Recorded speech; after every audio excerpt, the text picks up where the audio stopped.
तो हेलो बच्चों, आपका फिर से स्वागत है हमारे channel facts and logics academy में। ठीक है, तो फ्रेंड्स, बच्चों और टीचर्स सभी, आई होप जो अपने बच्चों को पढ़ाते हैं सभी हमारी वीडियोस देखते होंगे। तो मैं सिर्फ आपसे यही कहना चाहती हूँ कि आप इसको रेगुलर फॉलो करें और हम इस ऐसी तरह आपके लिए न्यू न्यू वीडियोस लाते रहें, है ना। तो प्लीज़ ऐसे हमें सपोर्ट करें, हमारे चैनल को सब्सक्राइब करें एंड कमेंट में अगर आपको कोई डाउट हो तो प्लीज़ उसको भी पिन कर दें। ठीक है, तो आज बच्चों हम अपना न्यू चैप्टर 8 क्लास को शुरू करने लगे हैं, अंडरस्टैंडिंग द कोऑर्डिनेटर्स। ठीक है, तो क्लास 8 की हमने सीधी मैथ की शुरू कर दी हुई है, जिसमें हमने 2 चैप्टर्स अपने कवर कर लिए हैं। ओके बच्चों, तो आज हमारा इस चैप्टर का रहेगा इंट्रोडक्शन पार्ट, और उसके बाद हम बच्चे इसके वन बाय वन एक्सरसाइज को कंप्लीट करेंगे, क्वेश्चंस कवर करेंगे, एग्जांपल्स कवर करेंगे। आई होप आप इसी तरह हमारे साथ बने रहेंगे। ठीक है, तो आइए शुरू करते हैं। सबसे पहले बच्चों, सबसे पहले कोऑर्डिनेटर चैप्टर है। सबसे पहले आपके सामने है फर्स्ट स्टार्ट है प्लेन सरफेस। ठीक है, प्लेन सरफेस होता है क्या?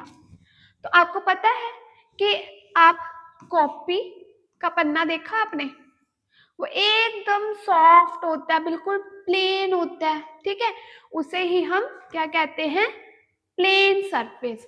तो ये ऐसे एक क्यूबॉइड यहाँ बनाया मैंने, एक स्क्वायर बनाया।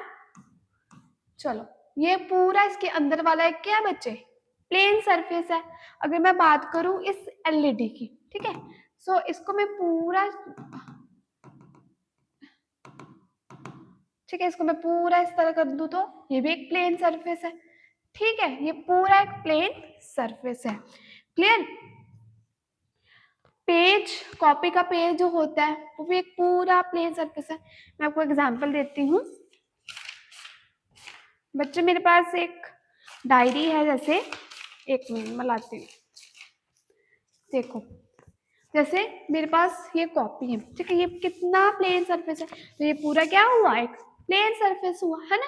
तो यही बात मैं आपको समझा रही हूँ। उसके बाद देखो, सबसे पहले plane a two dimension and perfectly flat surface extend all direction. कहने का मतलब एक टू डिमेंशन एरिया है जो हर डायरेक्शन में एक्सटेंड हो सकता है, और इसका सरफेस बिल्कुल क्या है? परफेक्टली स्मूथ है, और इसका सरफेस है, और ये पूरा एक प्लेन सरफेस कहलाएगा। ये वाला पार्ट आपका होगा बच्चे, ये होगा प्लेन सरफेस। ठीक है, ये होगा प्लेन सरफेस। क्लियर? अब देखो आगे उन्होंने बोला, जैसे इट कुड बी ओपन और close curve when we got a curve by joining a number of points without lifting pencil, plane curve. अब प्लेन कर्व क्या है कि आप इस पेंसिल से अगर कुछ बना रहे हो, जैसे मैंने एक सर्कल बनाया, ठीक है, अगर मैंने इसको पूरा बनाया तो क्या मुझे पेंसिल उठाने की जरूरत पड़ी? नहीं, पूरा सरफेस बना एक विदाउट लिफ्टिंग पेंसिल। एक मैंने ये बनाया, बॉक्स टाइप बनाया, तो मुझे पेंसिल उठाने की जरूरत पड़ी? नहीं, मैंने एक रे से ही ये सारी चीज बना दी। ठीक है, अगर मैं और अनदर चीज देखूं, तो अगर मुझे बनानी हो तो सर्कल इस तरह, हाँ, तो आप देख सकते हो बच्चे, इधर मैंने ये साइड को जब मैंने बनाया तो मुझे इस तरह पेंसिल उठानी पड़ी, है ना। देखो ऐसे, फिर मैंने ऐसे बनाया, फिर इसको उठाया, तो कहते ये आपकी कर्व नहीं है, ये आपका कर्व है, ये भी आपका फिर कर्व है, ये भी कर्व है, ये नहीं है। ठीक है, तो आप इसे प्लेन कर्व बोलोगे। क्लियर? कर्व क्या, जो बिना विदाउट लिफ्टिंग कोई भी अगर आप शेप बनाना चाहो तो वो बन जाए। क्लियर? अब ओपन और क्लोज कर्व की बात करेंगे। इधर ओपन होगी, जैसे मैंने एक फिगर बनाई इस तरह, ये ओपन है, ये ओपन होगी। ठीक है, अगर मैं क्लोज बनाना चाहूँ तो circle is the best example. ठीक है, अगर मैं इस तरह बनाऊं तो ये भी क्लोज्ड कर्व है। तो इस तरह की जो फिगर होती है वो क्लोज्ड है। और जैसे ये बनाया ये ओपन हो गया, इस तरह मैं कर दूँ ये ओपन है ना, ये कर्व नहीं है, ये ओपन है, ये ओपन कर्व होगी। ये सर्कल इस तरह, तो ये क्लोज्ड होगी। ठीक है, ये पूरी क्लोज्ड। क्लियर? चलो आगे बढ़ेंगे अब आगे बात ओपन कर्व की और ओपन कर्व के बच्चे और क्लोज्ड कर्व की। ठीक है, सो सबसे पहले हम ओपन कर्व की बात करेंगे। सो ओपन कर्व में क्या क्या आ जाएगा, देखो जैसे मैं ये बना रही हूँ, ठीक है, एक एग्जांपल मैंने ये दी थी, ये भी ओपन है, ऐसे ले लो, ये क्या हो गई, ये होगी ओपन वाली। क्लोज में आपका ये आ गया, ये आ गया, है ना। तो ये पूरी तरह जो बच्चे पूरी तरह क्या है, क्लोज्ड है। तो ये आपके क्लोज्ड कर्व हो गई। ठीक है, इसके अलावा काफी कुछ आपके सामने ये हो गया, ये भी तो पूरा क्लोज्ड है। फिर इस तरह से आप बनाओगे तो ये भी पूरा क्लोज्ड है, ये कर लो तो ये भी पूरी क्लोज्ड कर्व है। ठीक है, तो ये होगी हमारी क्लोज्ड, और ये होगी जैसे ओपन में इस तरह, इस तरह है, ये भी क्लोज है। और सर ये ओपन हो गई, ये ओपन हो गई। क्लियर? ठीक है, जो बच्चे पूरी तरह एक पॉइंट से दूसरे पॉइंट तक पूरी ज्वाइन नहीं है वो होगी आपकी ओपन। ठीक है, चलो अब उसके बाद है पॉलीगन। क्या है? पॉलीगन। तो पॉलीगन में होता क्या है, एक लाइन सेगमेंट से दूसरे लाइन सेगमेंट तक ये पूरी एक बनी होती है। ठीक है, तो देखो सबसे पहले कि simple closed curve as made up of line segment only are called polygon। ठीक है, मतलब एक कर्व है, ये पूरा एक ऐसे बना, ये पूरा क्लोज्ड है, कहते हैं जो पॉलीगन है वो, जो पॉलीगन है वो क्लोज होना चाहिए, है ना, क्लोज होता है। तो इसमें एक एक लाइन सेगमेंट से दूसरी लाइन सेगमेंट से तीसरी लाइन सेगमेंट तक एक फिगर बन रही है, और वो है भी क्या, एक क्लोज। तो ये हो गया आपका पॉलीगन बच्चे। ठीक है, आई होप समझ आ रहा है आपको। तो मैंने रब कर दिया, अब हम इधर देखते हैं। देखो यहाँ से पूरे एक लाइन सेगमेंट बनी, यहाँ से ये पूरे एक पॉइंट से दूसरे पॉइंट में लाइन ज्वाइन हो रही है, तीसरे पॉइंट से चौथे, फिर यहाँ पे, तो एक पूरे एक लाइन बच्चे बन रही है ना, तो ये आपका पॉलीगन है। यहाँ से भी एक पॉइंट से, यहाँ से एक पॉइंट से इधर से ज्वाइन हो रही है, इधर फिर इधर तक पूरी ज्वाइन हो रही है, तो ये भी आपका पॉलीगन है। ये भी एक लाइन सेगमेंट बनी है, देखो ये भी लाइन सेगमेंट है, देख सकते हो आप, ये भी एक लाइन सेगमेंट है, ये भी लाइन सेगमेंट से बनी, ये भी पॉलीगन है। फिर ये देख सकते हो तुम लोग, ये देखो, ये भी बच्चे ये लाइन सेगमेंट से बन रही है ना। तो ये भी आपका क्या है, पॉलीगन है, जो किससे बनता है, बड़े होते हैं लाइन सेगमेंट से, और जो इसकी कर्व होती है वो होती है क्लोज्ड। कर्व कौन सी होती है, क्लोज्ड होती है। ठीक है, समझ आ रहा है? चलो आगे बढ़ेंगे अब हम।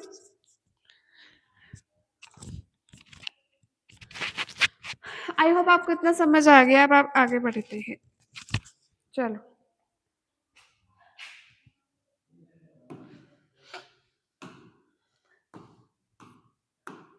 अब हमने पॉलीगन्स तो पढ़े, फिर आगे भी फर्दर इसकी क्या है, फर्दर इसकी फिगर्स हैं। जैसे ट्राइंगल है, ट्राइंगल की 3 साइड्स होती हैं, ट्राइंगल की 3 साइड्स होती है ना बच्चे। तो देखो वन साइड, सेकेंड साइड, और ये एक लाइन सेगमेंट, पूरे एक लाइन सेगमेंट से बनी हुई है। ठीक है, तो इसे आप इक्विलेटरल भी बोलते हो, जो जिनकी साइड्स इक्वल होती है, इक्विलेटरल ट्राइंगल कहते हैं। ठीक है, अब है क्वाड्रिलेटर। तो क्वाड्रिलेटर वो जिसकी 4 साइड्स, अब क्वाड्रिलेटर में ये, ठीक है, इसके अलावा ये भी हो सकता है, 1 2 3 4, नहीं ये नहीं, ये 5 है इसके साइड्स। इसमें आपका पैलोग्राम भी आ जाएगा। ठीक है, इसमें आपका पैलोग्राम, ट्रेपेजियम, पैलोग्राम, ठीक है, इस तरह के शेप्स जो होती है वो क्वाड्रिलेटर है। उसके बाद बचे पेंटागन, जिसके 5 साइड है, ये भी एक सेगमेंट से, पूरी लाइन सेगमेंट से बनी है। हेक्सागन 6 साइड वाला, ठीक है। उसके बाद हेप्टागन, जिसकी 7 साइड्स होती है। आप फर्दर ये सारी देख सकते हो। आई होप आपको इतना समझ आ रहा है। अब आगे बढ़ेंगे हम।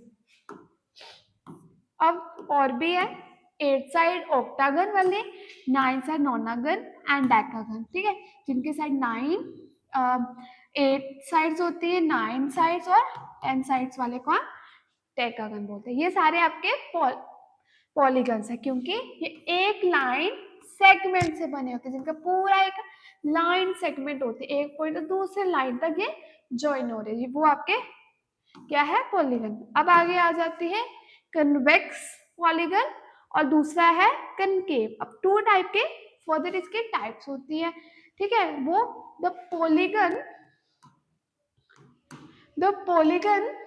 विच हैव द डायगोनल्स, कहते हैं ये वो पॉलीगन्स होते हैं जिनके डायगोनल्स अंदर बनते हैं, मतलब उस फिगर के अंदर। अब ये देखो, जैसे एक पॉइंट से, ये सारे एक पॉइंट है ना बच्चे, देखो ये पॉइंट है, ये पॉइंट है, ठीक है। जैसे आप क्या बोलते हो, इन पॉइंट्स को वर्टेक्स बोलते हो, ठीक है। जब इसका इस पॉइंट से इस पॉइंट तक ज्वाइनिंग हो रही है, यू गेट डायगोनल।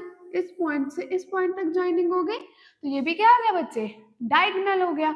और ठीक है, ये बाइसेक्ट करते हैं, मतलब ये फिगर हाफ हाफ हाफ, इसे डिवाइड कर देते हैं। डायगोनल्स होते हैं जो, वो इन पूरी शेप को डिवाइड कर देते हैं, बाइसेक्ट ईच अदर, ठीक है, ये चीज होती है। तो ये डायगोनल इसके अंदर बन रहे हैं, ठीक है, समझ आ गई। अब इधर देख लेते हैं अगले वाले में।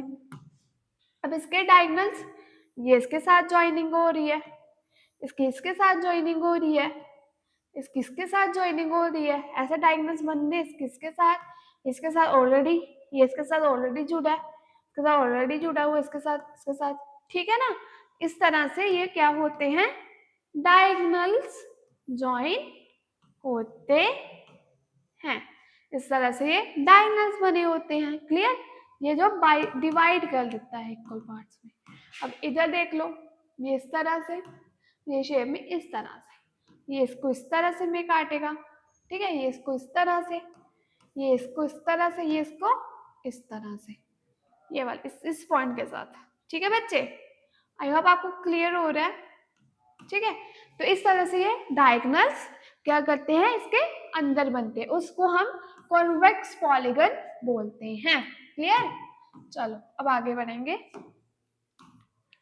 अब है जिनके डायगोनल्स, अब बात हो रही है कि जिनके बच्चे डायगोनल्स जो हैं, जिनके diagonals outside the figure, outside the figure बनते हैं, उसे आप कनकेव बोलते हो।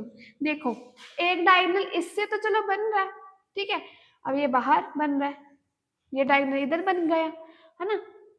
ऐसे ऐसे अंदर तो ऑलरेडी बन रहा है, ये बात कोई नहीं है, बट बाहर भी इसके बन रहा है, तो ये हो गया आपका कौन सा, कनकेव। ये जैसे ये बना सब, इसका ये बन रहा है, ठीक है, तो ये हो गया आपका।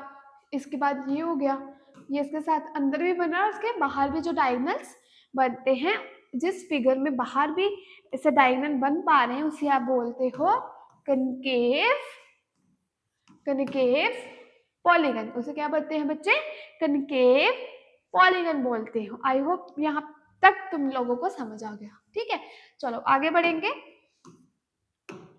अब है हमारे पास रेगुलर पॉलीगन और इरेगुलर पॉलीगन, ठीक है।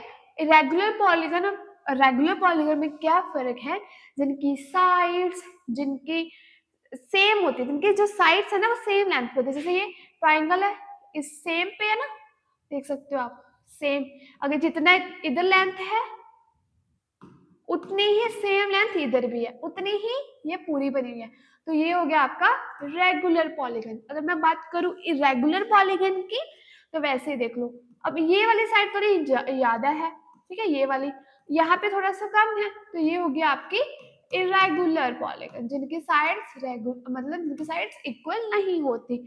अब मैं बात करूंगी आगे आपके सामने क्वाड्रिलेटर की, तो ये देख सकते हो आप, ये क्वाड्रिलेटर में तो 4 साइडेड होता है, तो उनकी भी पूरी है। अगर मैं यहाँ पे बात कर लेती हूँ इसकी पैरेललोग्राम की, तो ये भी साइड्स पूरी इक्वल है, इसे देख सकते हो आप, है ना। तो अगर बात करूँ मैं इरेगुलर की, तो ये साइड बड़ी, ये छोटी, ये साइड वाली साइड जो है वो रेगुलर नहीं है, तो ये आपकी होगी इरेगुलर, ठीक है। अब पेंटागन में भी इक्वल साइड्स पे सब कुछ है, इधर इक्वल साइड्स नहीं है। अब इधर देख लो आप,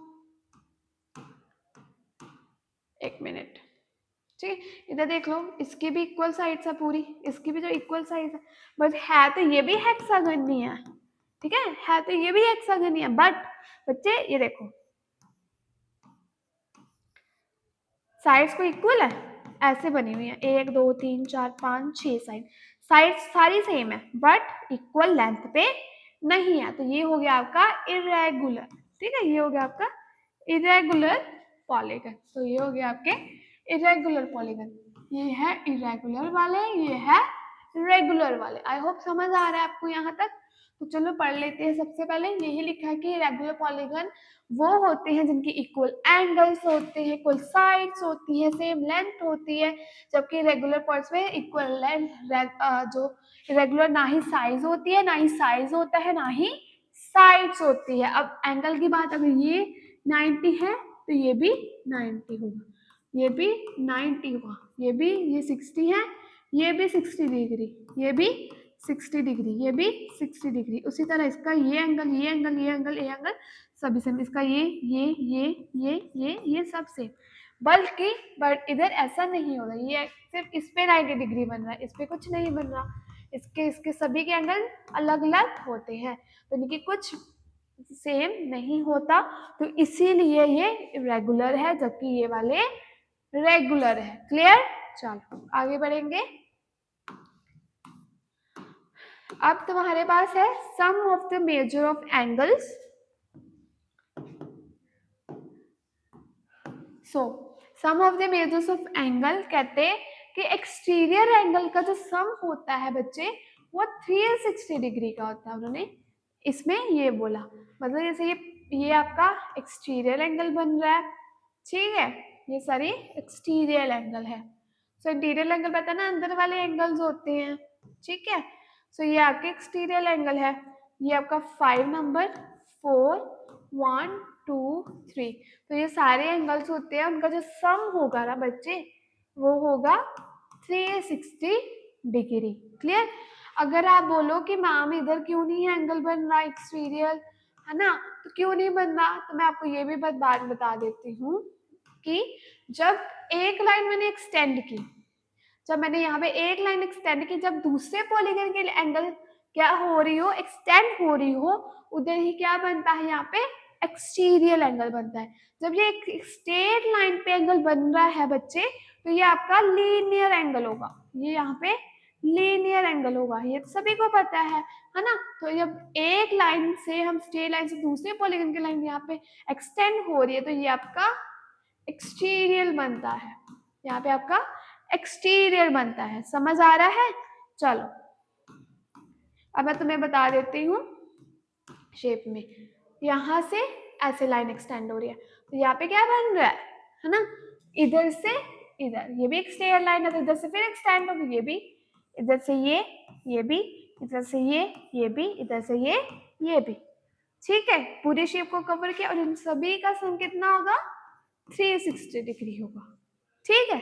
चलो आगे बढ़ेंगे। अब हम कहते हैं अगर पॉलीगन की छोटी साइज हो, अगर पॉलीगन का sum will remain same, regular, irregular, small और लार्ज पॉलीगन, अगर पॉलीगन आपका छोटा है या बड़ा है, इरेगुलर है या इरेगुलर है, तब भी एक्सटीरियर एंगल का सम बच्चे कितना होगा, 360 डिग्री ही होगा, ठीक है। समझ आ गया ना, यहाँ पे 360 डिग्री ही होगा। चलो बढ़ेंगे आगे। तो मुझे लगता है तुम लोगों को यहाँ तक आ गया है समझ, अब आगे बढ़ेंगे, ठीक है।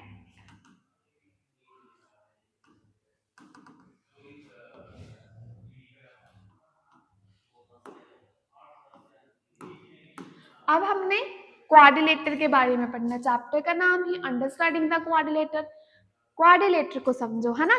तो हमने आधा चैप्टर कंप्लीट कर लिया है, अब आगे वन बाय वन क्वाड्रिलेटर को कवर अप करेंगे। तो बच्चे देखो, सबसे पहले तुम्हारे सामने है क्वाड्रिलेटर। तो मैंने बताया था क्वाड्रिलेटर्स में कितना कुछ है, स्क्वायर है, 1 2 3 4 साइड्स की जो पूरी शेप्स होती है वो होते हैं आपके क्वाड्रिलेटर। स्क्वायर है, रेक्टेंगल है ना, सॉरी रेक्टेंगल है, यहाँ पे आपका ट्रेपेजियम है, सबसे रोम्बस है, तो ये आपके हो गए क्वाड्रिलेटर। तो सबसे पहले जिनकी साइड्स 4 साइड्स होती हैं, 4 यहाँ पे वर्टिसेस होते हैं, ठीक है, और एंगल्स भी कितने होते हैं, 4 होते हैं, उन्हें हम क्वाड्रिलेटर बोलते हैं, ठीक है। तो ये वर्टिसेस समझ आ गए, ये क्या है, वर्टिसेस, ठीक है। अब ये पूरी 4 साइड्स हैं, ये 4 साइड्स है, 4 एंगल्स है, तो ये पूरी कंडीशन कंप्लीट हुई। तो ये आपका हो गया एक क्वाड्रिलेटरल, ठीक है बच्चे। तो ये होगा आपका क्वाड्रिलेटरल। आई होप समझ आ गया आप लोगों को यहाँ तक। चलो अब ये रोम्बस है, ये भी बच्चे पूरी इक्वल इसकी साइड्स हैं, ठीक है, एंगल भी बन रहे हैं, वर्टेक्स भी है, ये भी आपकी क्वाड्रिलेटरल है, ये भी क्वाड्रिलेटरल है, ये भी क्वाड्रिलेटरल और ये भी क्वाड्रिलेटरल है। क्लियर, अब आगे बढ़ेंगे।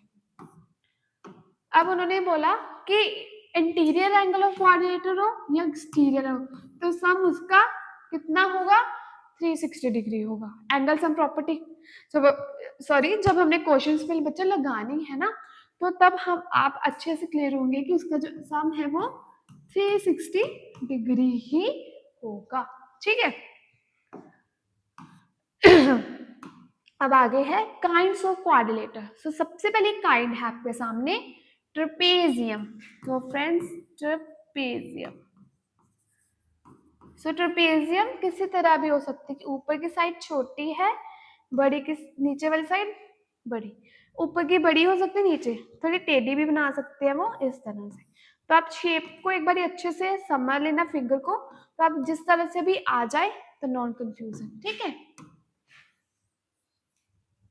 चलो, so trapezium quadrilateral has one pair of parallel sides, then it is a called trapezium। जिनकी दो एक साइड होती है वो एक दूसरे के पैरेलल होती है, जैसे ये एक से पैरेलल है, ये इसके पैरेलल एक साइड, कोई भी एक साइड, ठीक है। One pair of parallel sides and it is trapezium. अब पैरेलल साइड्स क्या होती है कि अब इसको इतना मैं एक्सटेंड कर दूं, चलो इसको मैं यहाँ से एक्सटेंड कर दिया, इसको मैंने यहाँ से एक्सटेंड, पर ये एक्सटेंड होने के बाद बच्चे क्या नहीं हो रही, मीट नहीं हो रही है ना, ज्वाइन नहीं हो रही, तो आप उनको ही पैरेलल बोलते हो, ठीक है, उनको ही पैरेलल बोलते हैं। जब मैंने इसको लाइन लाइन लाइन लाइन लगाती गई, तो ये मैं इसको एक्सटेंड कर रही हूँ, इसको भी एक्सटेंड, इसको भी एक्सटेंड, पर ये ज्वाइन नहीं हो रही, मीट नहीं हो रही, तो वो होती है आपकी पैरेलल साइड। समझ आ गई। अब कहते हैं ए बी पैरेलल जो है, ये वाली जो पैरेलल यहाँ पे, ठीक है, ये ए बी जो पैरेलल है वो सी डी के पैरेलल है, ठीक है।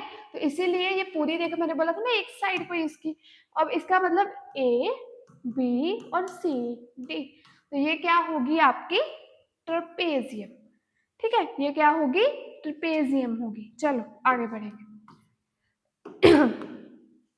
अब है काइट, ठीक है। तो the two pairs of adjacent sides are equal is a in a quadrilateral, then it is a called kite। अब adjacent sides क्या होती हैं, जैसे एक मेरे पास क्वाड्रिलेटरल गिवन है, तो बच्चे ये वाली साथ वाली साइड्स को बोलते हैं, मैं यहाँ पे लिख रही हूँ साथ वाली साइड्स, ठीक है। देखो साथ वाली साइड्स को क्या बोलते हैं, एडजेसेंट। ये साइड की साथ वाली साइड ये, इस साइड की साथ वाली साइड ये, इस वाले की ये भी हो सकती है, ये भी ये भी ये भी, ठीक है।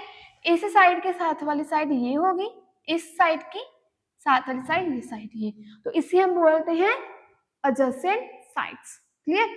तो कहते हैं काइट वही होती है जिसकी ये, जैसे ये एक साइड है, इसकी साथ वाली साइड ये साइड है, इसके साथ वाली साइड ये, ठीक है। मतलब ए बी जो है वो बी सी के इक्वल और जो AD जो है वो CD के, मतलब इसके साथ वाली ये लगा लो या ये भी लगा सकते हो, पर मैं इक्वल साइड कहते हैं जो इक्वल नंबर पे बनी हूँ, ठीक है, जो किस पे बनी हो, इक्वल पे बनी हूँ। अब मैं यहाँ पे येलो यूज करती हूँ, ये वाली साइड जो है इसकी ये, मतलब AB जो है वो BC के इक्वल, क्लियर। अब यहाँ पे AD जो है वो इस CD के इक्वल, ये साइड इसके इक्वल है, ये साइड इसके इक्वल है, समझ आ गई। चलो अब प्रॉपर्टीज है कि काइट जो है उसकी 4 साइड्स होती है, एक तो one diagonal bisect other one, and angle A angle C के, बट जो ये एक दूसरे के से बाइसेक्ट कर सकते हैं, मतलब इस पे क्या बना रहा है वो डायगोनल, इस तरह मीट कर रहा है, और ये एक दूसरे को क्या कर सकते हैं, बाइसेक्ट कर सकते हैं। और एक प्रॉपर्टी इसमें ये भी है कि जब ये बाइसेक्ट करता है तो एंगल यहाँ पे बनता है 90 डिग्री का, ठीक है, ये एंगल भी बनता है।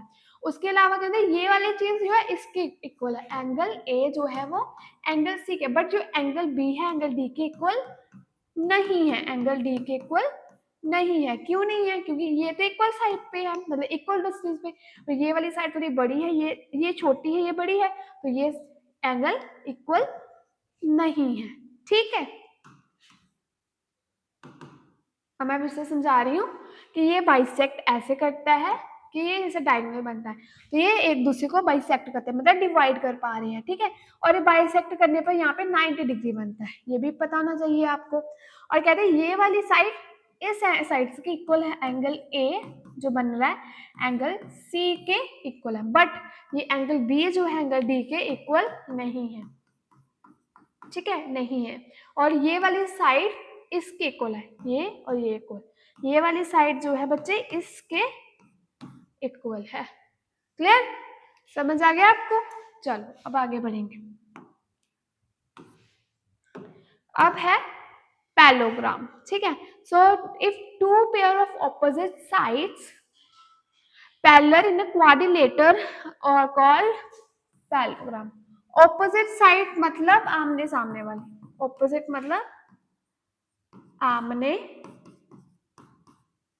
सामने वाली साइड्स, सामने वाली साइड्स, ये लिख दिया मैंने, आमने सामने वाली, ठीक है।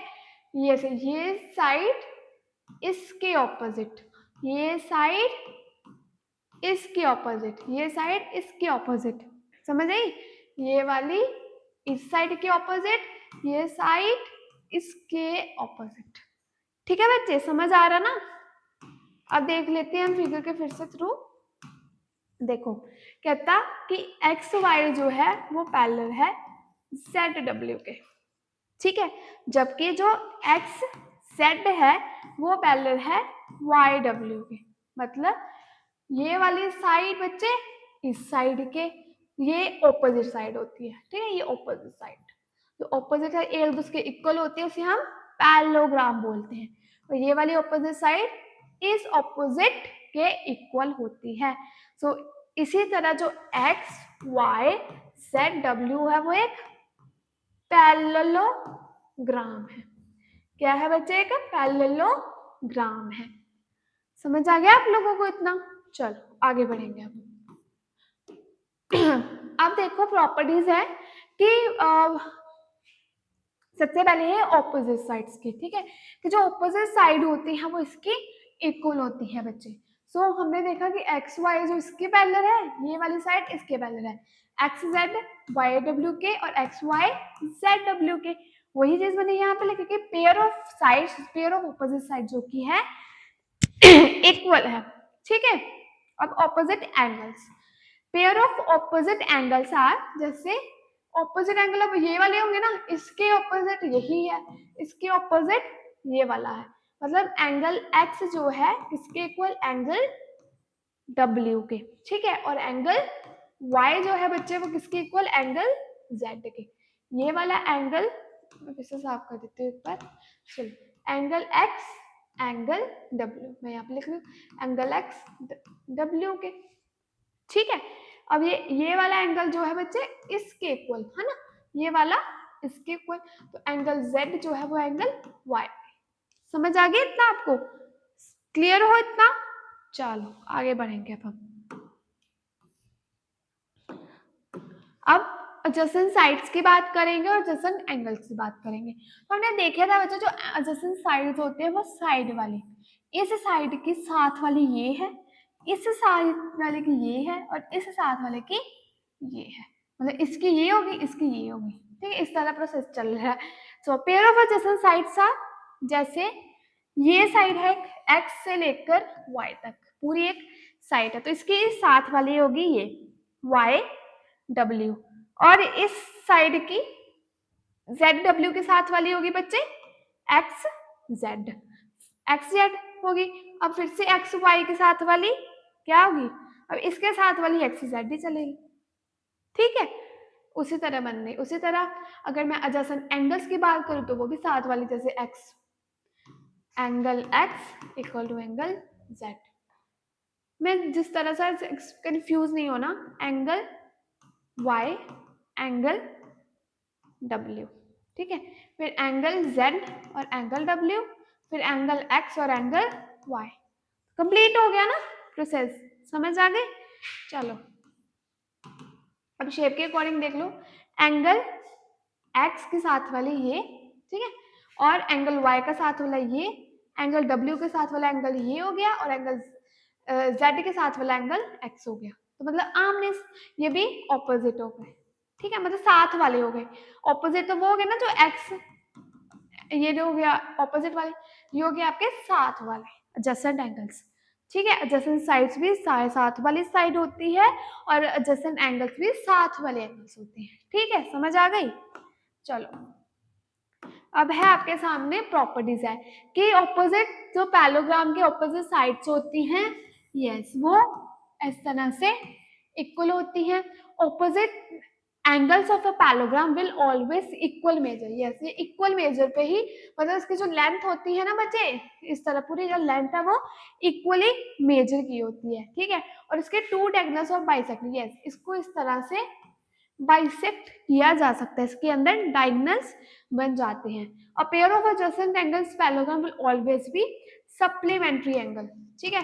अगर कहते हैं ये वाला एंगल 1 है तो ये एंगल वाला 2 है, तो एंगल 1 प्लस एंगल 2 जो होगा वो 180 डिग्री होगा, सप्लीमेंट्री एंगल होगा, ठीक है। सप्लीमेंट्री का एंगल का मतलब 180 डिग्री, 180 डिग्री होता है, ठीक है। अगर ये एंगल है, ये एंगल है, ये 3 हो गया, ये 4 हो गया, तो एंगल 3 प्लस एंगल 4 वो भी क्या होगा, 180 डिग्री होगा। क्लियर, समझ आ गया। चलो अब है आगे बच्चे रोम्बस, ठीक है। सो रोम्बस में कहा कि parallelogram all the 4 sides equal, इसमें भी बच्चे ऑल प्रॉपर्टीज जो है वो एक पैलोग्राम की होती है, ठीक है। प्रॉपर्टीज जो है वो पैलोग्राम की होनी है, बट इसमें क्या, उसमें ऑपोजिट साइड्स होती है इक्वल, बस इसमें क्या होती है, जो सारी साइड्स होती है ना वो एक दूसरे के ही इक्वल होती है, उसमें ऑपोजिट, इसमें सारी साइड्स इक्वल। क्लियर, अब देख लेते हैं यहाँ पे। चलो मैं यहाँ पे पेन चेंज करी हूँ भी। सो कहते हैं ये वाली साइड इस साइड के प्रॉपरली, ये साइड, अगर मैं इस साइड की बात करूँ ना बच्चे, इस साइड की, ये पूरी साइड ये इसके इक्वल होगी, ये साइड इसके इक्वल होगी, ये इसके, इस तरह पूरा प्रोसेस चलता रहेगा। अब मैं फिर से इसको रब करूंगी, फिर से बताऊंगी, ये साइड इसके इक्वल, ये साइड इसके इक्वल, ठीक है। अगर ये 5 है, ये भी 5, ये भी 5, ये भी 5, मतलब सारी साइड्स इक्वल होती हैं। देख सकते हो आप, ए बी जो इक्वल है वो बी डी के, और यहाँ पे गलत लिखा गया, मैंने आगे लिख दी, ए बी के इक्वल, अगर ये ए बी है तो किसके इक्वल, बी डी के होगा, ठीक है। अगर ये सी डी है तो किसके इक्वल, ए डी के होगा, ठीक है। सॉरी बी सी नहीं आएगा यहाँ पे, A B equal to B D, यहाँ पे मैंने सीख लिखा है, ठीक है। इस तरह से इक्वल होगी ये साइड्स, मतलब लिखिए तो ठीक है, देख लो, ए बी जो है इस साइड के, मतलब पूरी, अगर ये ए बी है तो ये साइड इक्वल, अगर ये सी डी है तो ये साइड इक्वल, ठीक है। अब प्रॉपर्टीज है कि all sides are equal, yes हमने देखा। और इसके जो एडजेसेंट एंगल्स होते हैं वो भी सप्लीमेंट्री होते हैं, जैसे ये एंगल, ये वाला एंगल और ये वाला एंगल 1 है 2 है, तो इसका सम क्या होगा बच्चे, प्लस करेंगे तो 180 डिग्री होगा। Opposite sides are equal and parallel, जो इसकी ऑपोजिट साइड है वो भी इक्वल और पैरेलल होती है, ठीक है। इसको आप बाइसेक्ट कर सकते हो,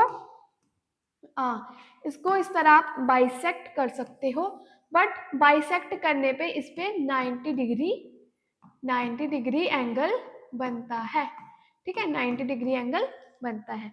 उसके बाद जो रोम्बस है उसके इंटीरियर एंगल्स भी, the diagonals of rhombus bisect their interior angles, yes, और ये बाहर वाले एंगल्स को भी क्या कर देती है, बाइसेक्ट कर देती है, सॉरी अंदर वाले एंगल्स को बाइसेक्ट करती है, इस तरह से पूरा बाइसेक्ट करते हैं, ठीक है। चलो अब बच्चे आपके सामने है रेक्टेंगल। सो रेक्टेंगल भी सेम एज अ पैलोग्राम ही है, सेम प्रॉपर्टी पैलोग्राम की है, बट इसके जो इक्वल जो एंगल्स हैं, एंगल्स भी इक्वल होते हैं, और जबकि इसकी जो साइड्स है, ऑपोजिट साइड्स है, वो भी इक्वल होती हैं, ठीक है। जैसे ए बी, ये वाली आमने सामने वाली होती है ना ऑपोजिट साइड, तो ए बी जो है बच्चे वो डी सी के इक्वल होगी। अब इधर ए सी है जो, वो इस वाली साइड के बी डी के इक्वल होगी, ठीक है, समझ आ गई। अब जो इसके एंगल्स है वो भी इक्वल होगा, अगर ये 90 डिग्री है तो ये भी 90 होगा, ये भी 90 होगा और ये भी 90 होगा, ठीक है। चलो प्रॉपर्टीज देख लेते हैं अब हम। Opposite sides are parallel and equal, yes, इसकी जो ऑपोजिट साइड होती हैं ये वाली वो इक्वल और पैरेलल होती हैं, इसके सारे एंगल्स बच्चे इक्वल होते हैं, ये भी 90, ये भी 90, ये भी और ये भी, कुछ भी एंगल, और जिसकी adjacent angles make a pair of supplementary angle, yes, और जिसके साथ वाली साइड होती है वो सप्लीमेंट्री एंगल बनाती है, ठीक है। डायगोनल्स जो है वो इक्वल लेंथ पे से बाइसेक्ट कर सकते हैं, डायगोनल्स बाइसेक्ट करते हैं, है ना, और ऑल फोर एंगल्स आर 90, और इसके जो सारे 4 एंगल्स होते हैं वो कितने होते हैं, 90 डिग्री के होते हैं, ठीक है। कितने के होते हैं बच्चे, 90 डिग्री के होते हैं। आई होप आपको समझ आ गया यहाँ तक। चलो आगे बढ़ेंगे अब हम। अब है स्क्वायर, लास्ट वन है square. Rectangle with all the, ये भी ये कहते हैं जो स्क्वायर है इसमें भी रेक्टेंगल की सारी प्रॉपर्टी होती है, ठीक है, और 4 equal sides are called square.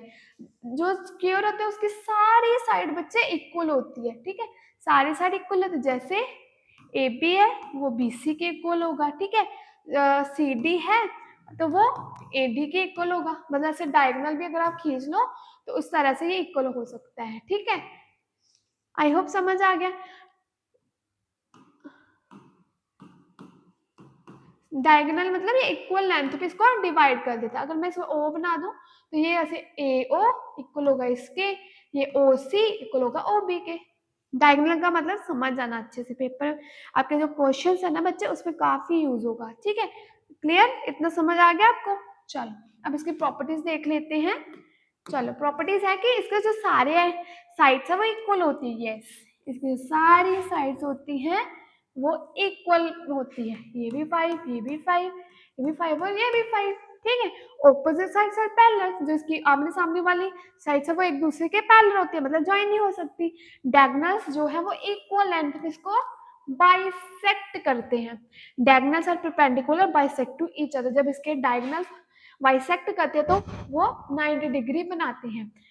All 4 angles are 90 degree, और इसके सारे जो बच्चे एंगल्स होते हैं वो कितने होते हैं, 90 डिग्री के होते हैं, 90 डिग्री के होते हैं, ठीक है। ये देखो 90 डिग्री का, ये भी 90, ये भी बच्चे 90 और ये भी 90, सारे एंगल्स 90 डिग्री, जब इसको बाइसेक्ट करो तब ये 90 का एंगल फॉर्म करता है, ठीक है, समझ आ गया। चलो thank you for watching this video and this session. I hope आपको ये सारा सेशन बहुत अच्छा लगा होगा। जो हम न्यू चैप्टर शुरू कर रहे हैं बच्चे, वो अंडरस्टैंडिंग द क्वाड्रिलेटरल का इंट्रोडक्शन पार्ट है आज, ठीक है। तो इसके बाद हम वन बाय वन इसकी एक्सरसाइज को कवर करेंगे, एग्जाम्पल्स को कवर करेंगे, ठीक है। अगर आपको आज का सेशन अच्छा लगा तो प्लीज़ लाइक शेयर कमेंट करना एंड चैनल को ज़रूर सब्सक्राइब करना। इसी तरह हम न्यू वीडियोस लाएं और आप हमें सपोर्ट करते रहें। Thank you.